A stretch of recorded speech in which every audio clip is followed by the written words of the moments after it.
What's up, everybody? Welcome back to Greataxe Gaming. I am Jax, and we are back with Hiveswap Friendsim. Our last little adventure was with Vegeta. So now we're going to move on to our artist friend, I guess. If you don't remember where we left off, just hopped on a bus, and then just kind of went places. Now, this right here, down here, is curious.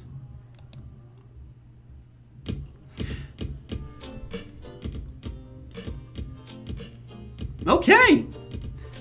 Your gown flutters around you as you hop off the train.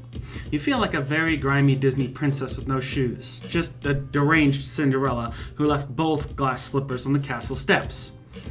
Before you can decide in which direction to continue your merry jaunt, it's decided for you.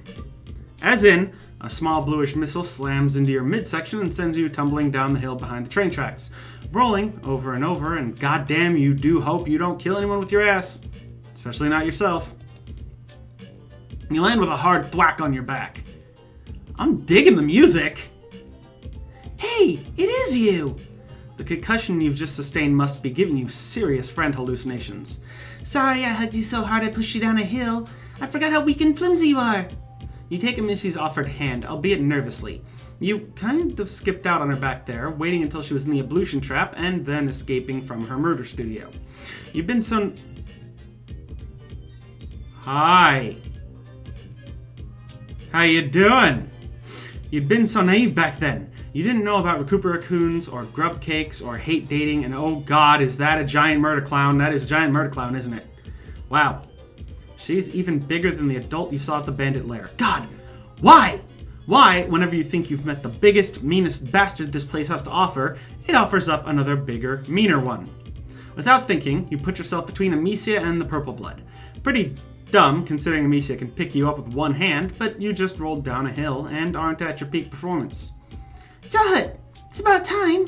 This is the one I was telling you about! The one with the precious, precious blood. Oh boy. I love it, but also I'm terrified. The purple blood's slow, lazy smile somehow makes her face paint even more terrifying. She moseys closer, towering over you. A true pleasure, small thing. Any friend of Little Blue is a friend of mine, especially when it looks so pretty on the newest page in my scrapbook. Your stomach is dissolving into acid fear. Amicia stamps her foot. Don't make murder jokes. My friend is very delicate. You nod furiously. You are so delicate. Just a whiff of murder gives you the vapors. Peace and gospel, Little Blue. I was only playing. Messiah knows I'm owed a bit of fun. And ain't it fair, a bit hypocritical? Lecturing me, considering what you were getting up to the first time you and I got to John? Ripping off heads and all? Amicia goes blue. Jahut winks and you experience another spasm of fear. Oh, I love her. You clench your fists so she can't see your hands are shaking. To distract yourself, you ask her if she and Amicia are moirails. You figured that's always the safest one to start with. Safer than, so, do you guys hate fuck a lot?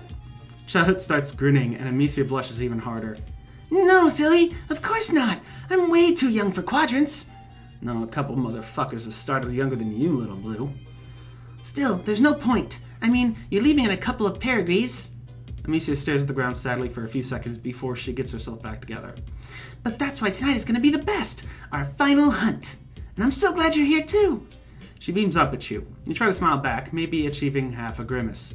When Jahut leans over Amicia, it's with a certain menacing fondness.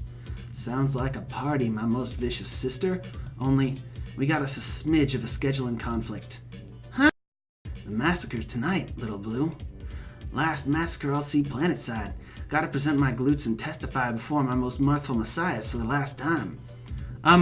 You sure didn't get any of that. I did!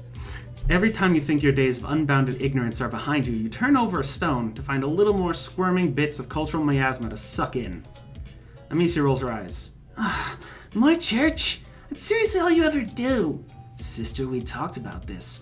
To praise the mirthful ones is a privilege and a revelation. My pusher beats for him. It smashes its way through the desolate cage of my thoracic struts. Yeah, I know.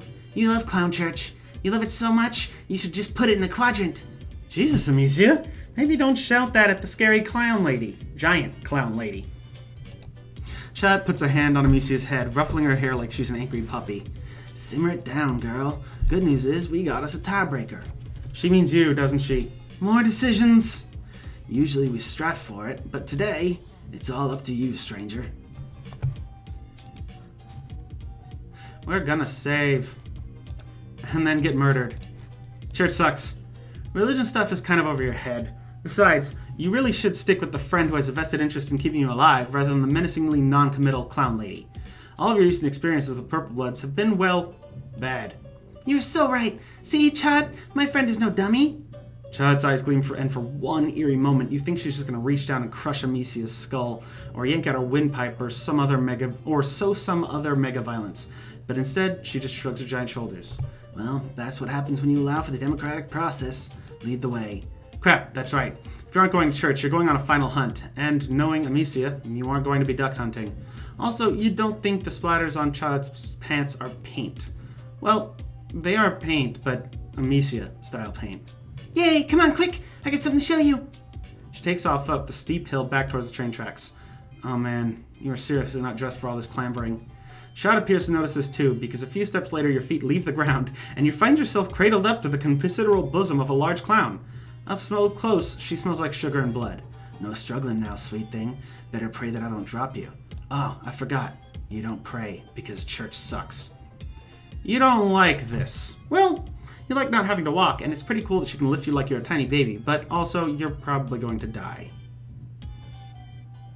You're so busy freaking the fuck out that at first you don't realize that Chad has carried you past the train tracks to a stand of trees. Oh no.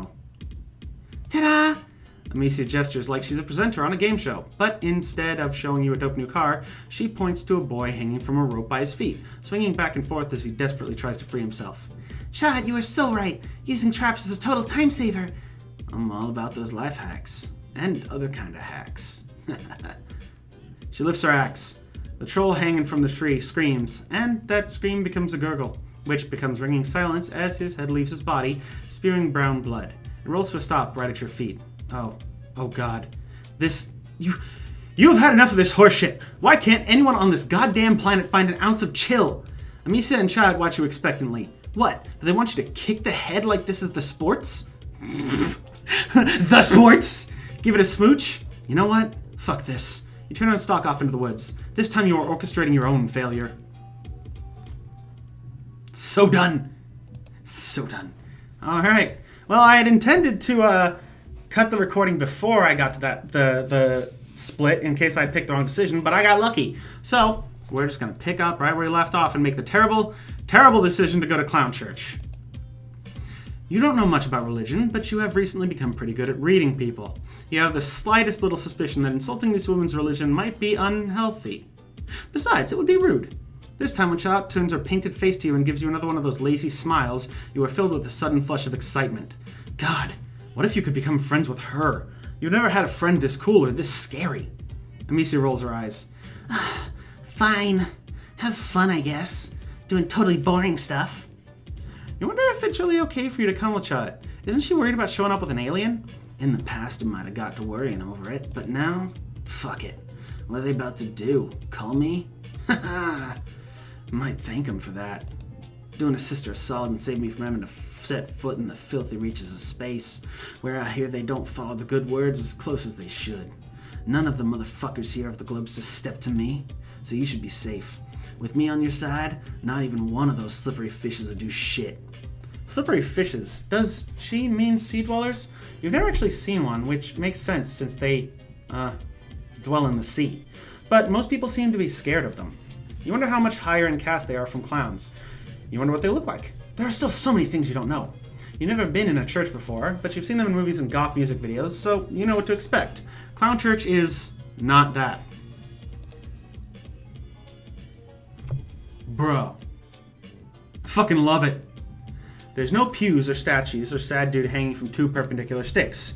But there's an altar and a lot of purple candles and rows of flimsy metal fold-out chairs. As somebody who was raised Roman Catholic for 18 years, yeah, I know what a church looks like. The same sugary smell that hangs around Chad fills the place. Someone took stained glass a little too seriously when they decorated, because every inch of window is covered in multicolored... God, why even front anymore? Every inch is covered in blood. Spatters of it paint the walls and the stone floors. It reminds you of that break room after Kono got done murdering all those kids, except this seems deliberate. Like they decided they wanted a little bit of yellow in the corner, so they walked some poor Goldblood over and gutted them. Welcome to your salvation, little one. You almost run out. But no, you can't. You need to make friends with Chot. You hang on to that as you follow her to the front of the congregation. As you pass, various other clowns send out honks of greeting, accompanied by the occasional whoop whoop. Chot responds to a couple with a casual, hey motherfuckers, but most she ignores. Maybe she's too cool for them. You try not to make eye contact with anyone as you go by. Or if you happen to look at anyone, you try to throw out the most I'm with her intense vibes that you can. A couple trolls look as out of place as you do. Okay, not as out of place since they are actually from this planet, but there's some non-purple guys here who look distinctly uncomfortable. A few of them appear to be chained to their chairs. Cool. A purple blood is standing on the platform at the front of the congregation and preaching? Rapping? Whatever it is, it sucks. There's a lot of uninventive swearing and weirdly syncopated honks. Okay, you know what? I'm just gonna say this right now. As far as subcultures go, there's a lot worse you could do than juggalos. Let them do their thing. Let them have their, fun. Fuck it. I mean, yeah, it might seem a little strange, but hell, I used to be part of a group where I'd dress up like fucking a Victorian orphan. Hell, I used to LARP as an orc, so who am I to talk? Everyone here is extremely into it. There's a lot of answering whoops and fuck yes. All Chad has to do is stand there and smirk at him, and he trails off into a nasally honk before scrambling off the church stage. You really wish you knew how to command that kind of respect. Then everybody would want to be your friend. Thanks, brothers and sisters. Today is a singular sort of day. For today I looked up toward the mountain and I saw the fire in the sky. That fire is our messiahs, and our messiahs are the fire, feeding a hungry forge in the belly of hell, that sweet salvation of split bone and sulfur-colored eyes. Was it the heat of eternal damnation, or the sweet flame of revelation? All is red ruin. Woe is us, darlings. Woe. It goes on like that for a while. You zone out after a little bit. Someone throws a handful of powder into the candle flames, and more of that sugary sharp scent puffs out as colorful smoke billows up. Purple bloods all start taking deep whiffs of the stuff. It kinda looks like the powder in pixie sticks. Newest member of our congregation. Pixie sticks. Maybe that's why it smells like sugar in here. Invite them to stand up and give glorious thanks. The whole congregation has gone silent. You realize that Chad is looking at you, and the other clown priest is looking at you. Actually, every single goddamn troll in here is looking at you, except for one small dude who appears to be trying to chew off his own hand to free himself from his shackles. Your turn to testify. Don't fuck this up, little one. Alright, and we're gonna save. And? Okay. Preach. Oh shit. They want you to talk? About what? All that stuff Chad and the other side troll were saying, it just sounded like a bunch of bullshit? So that's what you give them. Just bullshit. Reams and reams of fresh, non-GMO, cave-aged bullshit. Honestly, you aren't totally sure what you say. Maybe some stuff about parting the sea, loaves and fishes, a dome and a rock. You throw a couple of whoop-whoops in there for effect, hoping nobody accuses you of cultural appropriation. Luckily, the crowd is feeling it. They all honk and echo what you say, even the cultural allusions they can't possibly understand. They take turns swigging Fago from the communal chalice, passing it around. You can't help but glance at Chad every so often. Sure, all these weirdos are catching what you're throwing, but she's the one whose opinion you actually care about. She's your current friendship target. She's nodding in approval, occasionally crossing her hands over her chest in what looks like a gang symbol, but may just be a religious gesture. You finished with something about foxes and the jaws of the universe, the convergence of fate and cyclical nature of reality, time is a flat circle. You think you're actually filled with the spirit? Whatever the fuck that means. It could just be that weird smoke. Knew I didn't make a mistake when I put my faith in you, little one. She pushes several dudes out of the way to lean over you, and you don't feel fear now so much as intense pride. Damn, but it feels good to have 50 clowns honking at you for pulling something straight out of your ass. Little one is kind of creepy, and you wish she'd stop saying it. But you guess it's accurate. Not only you are little compared to her, and there is only one of you. Come here, darling. Oh, that's an upgrade. Darling, that's friendly. Get up here. Up? How? Two young old purple bloods grab you from the legs. Oh. Church sways around you, and you find yourself at clown height, face to face with Chad. Up close, you can see the cracks in her makeup, and it might be the light in here, but her yellow eyes look tinted purple. She pulls you close, one giant claw tipping her chin up. She's so close. She leans in and your whole body flashes hot. Oh god, this... You brace for those big clown lips. Instead, Chot clamps her hand over your mouth. You jerk as your air supply is promptly cut off. The clowns holding you stagger up until you remember that you can breathe through your nose. You see something out of your peripheral vision, and then something sticky and cold is sprayed onto your cheek, an acrid stench making you choke. Humph! You struggle, but the clowns won't let you go. Chot sprays something on the other side of your face, and you feel it sinking tacky and stinging into the skin of your cheeks. She releases you for a moment and switches the can of spray paint to her other hand. What the hell? Is that even supposed to be used on skin? Probably not. Hold still, darling. She takes another can from a nearby troll and paints a line across your forehead, her own brow furrowing in concentration. You know what she's doing. She's baptizing you. Covered in the paint of her people, you are being initiated. You can hardly believe it. Tears threaten to the corner of your eyes as you realize you are actually becoming part of a group. Someone on this terrible planet is actually letting you into their inner circle. Even if it is a circle of shitty clowns who go around murdering people and drinking the worst soda in the galaxy. Don't get too overcome now, small thing. I don't rightly even know what you are or where something like you came from, but I can feel the spirit flowing through those alien veins of yours. It's fucking godly, my little one. Amazing! This is so good! Anyone who initiates you into their weird cult definitely wants to get all up in your friendship grip. Charlotte paints another line, this time over your nose. The paint is starting to sting. The paint on your forehead especially. Oh wait, that's not paint, that's... Charlotte drops the spray can. She's looking at her fingers. Oh no. You've seen that expression before on someone bluer and much shorter. Deep crimson drips off her claw. After weeks of rainbow blood, your own blood color looks strange to you. Now that you think about it, it's been a while since you've seen your own blood. Ha! Wild, you must be getting better survival instincts. Precious blood. Precious indeed, sister. Two of the purple bloods put you down with subservient honks. All the other clowns here treat Chot with a reverence bordering on awe. Is it because she's the oldest, or the largest, or maybe the most badass? Your feet barely hit the floor before Chot takes you by the hand. You smile up at her, happy to go anywhere she leads. Friendship feels so good, especially with people who are bigger and stronger and cooler than you are, which is basically everyone on this planet, but Chot's especially strong and cool. You're so busy feeling great about your new elite status at first that you don't realize what's happening. Where Chot is leading you is to a corner of the church that is a little more bare than the other spots. As in, there isn't much blood. As in, it's the perfect canvas for some fresh blood. Some precious, precious mutant blood. You don't know why Chot didn't go for you right when you met. Maybe time wasn't right. Maybe the sight of your red stuff has triggered something in her murder troll hindbrain. Regardless, you get the feeling you're about to be reunited with the color of your blood quite suddenly and thoroughly. Wait! You thought you were getting initiated! Hell yeah. You're an initiate, my dazzling crimson darling. An initiate of the rarest and most laudable power. A blood initiate. A sacrificial ba beast. You ain't gonna get a better offer than that. Well, when she puts it like that, nope, you would still rather not die. Yep, there it is. Alright, we're gonna wimp out first. You stand up there in the cacophony of honks and whoops trying to dredge up a little spirit inside you, but you just can't. All that noise sounds so much like jeering, and you'd think you'd have gotten used to negative reinforcement, but apparently it's still enough to trip you up. You open your mouth and all that comes out is a croak, like you're a frog of failure. Chot's big hand lands on your shoulder. She looks wistful through the crown paint. That's okay, hon. Sit down before you strain something. In case of a fugue of shame, you do. God, why couldn't you have kept it together for once in your pathetic life? The clown next to you gives you a consoling pat on the knee and offers you a half-empty bottle of Faygo. You are so despondent that you barely cast a thought to the juggalo germs or the fact that Faygo's disgusting. Oof! I always forget how judgy this game can be.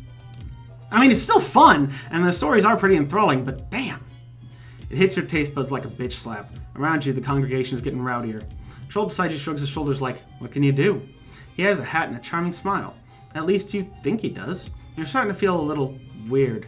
Faygo isn't alcoholic, is it? I would go easy on that stuff if I were you. The troll says. His hand hasn't left your leg. In fact, it's moved from your knee to your thigh. The first time is always rough.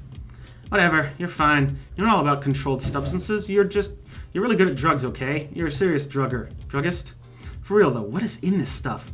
You got high with Strava and tipsy with Chixie. That rhymes. She should put that in her next rap. But this is different.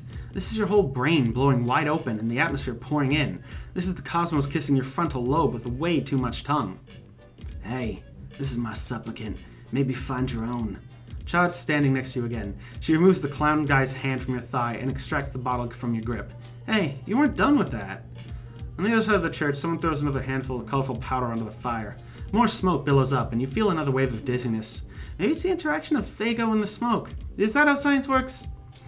Such bad form, says the troll who'd given you the Fago. Bringing an alien to your last massacre. One would think you had no respect for your messiahs at all. I think, brothers and sisters, that I might agree with that. A voice rings out across the church. At first you think that's in your head, the product of whatever weird soup all the competing substances have created, but everyone else hears it too. Chad goes rigid beside you, her big vicious mouth stretching into an O of shock. The congregation falls to its knees in a clattering wave. Seriously, you've never heard a crowd of people go quiet so loudly. Chairs are kicked out of the way or knocked over. Kneeling down, Chad's head comes up to your chest. She and the clown in the hat each push down on one of your shoulders. Motherfucker, get down. You hit the deck. You half expect the blood splatters to sleep through your dress, but it just crusts flaky and dry underneath your knees. You, sister. That your alien? Where the hell is that voice coming from? It's deep and gravelly and probably male. Oh, hold up. What you initially thought was one of Ramil's knockoff paintings hanging behind the altar turns out to be a screen, which is now turned into a gray silhouette with horns. Is everyone here bowing down to some dude who literally Skyped into Clown Church and doesn't even have a user pic? Your Excellency, I wouldn't describe him as my alien exactly. A little too pathetic to really put much bother to. There's a murmur of agreement from the surrounding trolls. Dang, tough crowd. A long snort of breath crackles into static. Who are you to say what or who is pathetic? Chad winces. You all feckless wrigglers without a bean in your think pans. All the Loblas in here look absolutely terrified, which is nothing new, but for once they aren't the only ones. Everyone here is afraid, the purple guys included. You, come closer, little heretic. Let me get a gander. Me? Who? What the fuck you mean who, sister? The motherfucker I'm jabbing my point stump at. You and Chad share a quick nervous glance. Her throat bobs visibly. Sir, I think you got your webcam turned off. Oh, dang. Hold up. Hear a lot of rustling and swearing. All you hang in the awkward limbo of an old person struggling with technology. The screen flickers and you can just make out a pair of hulking shoulders. My boy. Sir, you got the light behind you. Never mind the light, motherfucker. You, the homeless one in the rumpus robe. Come closer, child. Oh, you. Of course it's you. Being the main character is exhausting. You move close to the altar, although you aren't actually sure where the camera is. This guy is someone. You'd be able to tell that even if everyone here wasn't bowing to him. His voice has a certain quality to it. That's close enough, child. I'm not trying to look up your sniff nub. Child, you got any notion as to who I fucking am? None, except that he is possibly important. It's always a real good time when important people get interested in your insignificant ass. I decide whose ass is insignificant in this house, you comprehend? Sure. Sir. Excellency? How long have you been rambling amongst my brethren? At least a couple weeks. No more than a month. How many are here with you? Just you. An alien invasion force of one, all just wandering the countryside. And still pulling in oxygen? Would have thought someone would have picked their dentition with you by now. Same. You got any muscle definition, Wriggler? You show him the gun show. As in, you show him how very empty the fucker is. Too weak for the front lines, too ugly to fail pale with. He laughs, low and lecherous. Although your strut six ain't so bad. Oh, did a giant clown just say that you have nice legs over troll FaceTime? You look at Chad for help, but she's too busy checking out your gams. Sober you might have been pretty uncomfortable. Fago drunk you is pretty zen about it. You're sure it's only a matter of time before you fuck an alien. If it's gotta be a big giant clown, well, so be it. Shooting high, aren't you? Now you just feel silly. You assure this guy that you aren't really after that kind of stuff. There's only one thing you really truly long for in this world. And what's that, child? Power? Wealth? The right to keep living? Yikes. You realize that everyone in this goddamn church is looking at you, waiting for your answer. Child looks like she wants to grab your shoulders and shake you. Jeez, no pressure. Friendship, you tell him. He laughs long and hearty at that one. You weather it stoically. You, bigger and significantly more attractive motherfucker. Chad comes to attention. What's your caste name, child? Maynard, Excellency. If I understand rightly, you are about to undergo the ordeals? Chad nods. She looks a little seasick.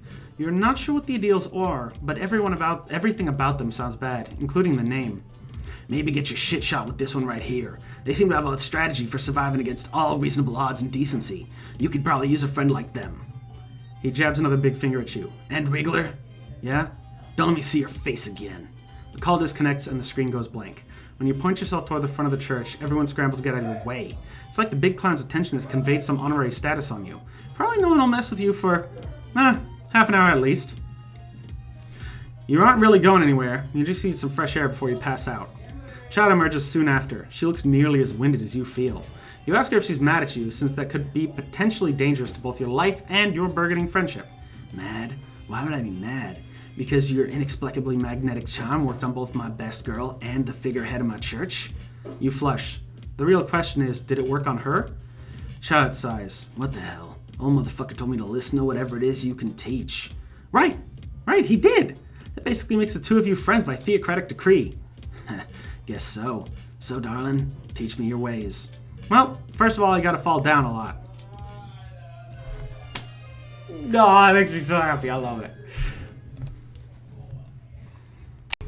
And that's it for this episode. Good ending was awesome. Bad ending was pretty... glad I finally got a purple blood. That was fucking awesome. And, yeah. So anyways, if you like the video, you know what to do. Like, comment, subscribe, all that good stuff. If you want to buy me a coffee, the link is down below. I'd greatly appreciate it. As always, streaming Thursdays at 6 p.m. So if you want to swing by, you can catch me there. It's the same name as my Twitter and everything else, GreataxeJakz. And, thanks for watching. Later, y'all.